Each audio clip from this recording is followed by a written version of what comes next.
मैली नहीं होती, ज़रदा नहीं होता। हुसैन भाई शायर कहते ज़मीं मैली नहीं होती, ज़मन मैला नहीं होता। लेकिन आशिकों का अकीदा क्या है कि मोहम्मद के गुलामों का, मोहम्मद के गुलामों का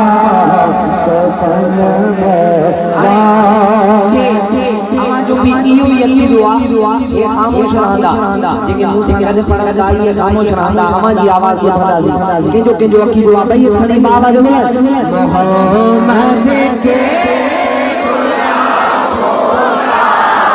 मोहम्मद के गुलामों का कफन मैला नहीं होता। और जो नाम मुस्तफा चूमे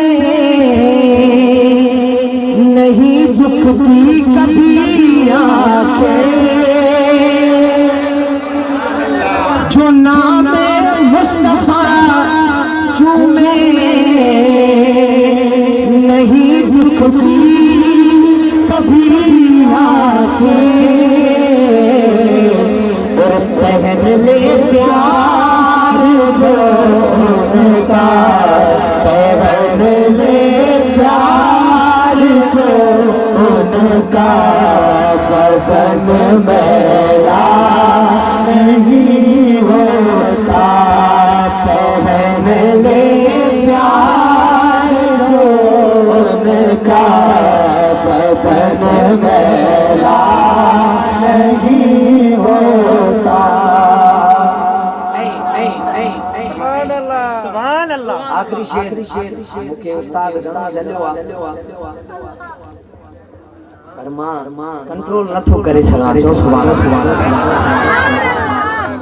सरकार जो मीलाद सॼी रात मीलाद ॿुधी वञो, वरी सरकार जो लंगर न खाई वञो। हा अवां ईअं असांजो मीलाद में आया ई अल्लाह। चओ सुभान अल्लाह। जेको खाऊं था पीऊं था, जेको भले मने न मने, इहो सरकार जो सदको। हाँ लंगर भी आए उस्ताद चए तो एडो लंगर आ जो खाई भी वञो, खणी भी। चओ सुभान अल्लाह। हाँ वञो लंगर करे भी जाओ। शेर समाज फरमाओ। नबी के पाक लंगर जो पलते हैं नबियों की, ये सपा मैली नहीं होती, फैली नहीं होती, सुखन मैला नहीं होता। मोहम्मद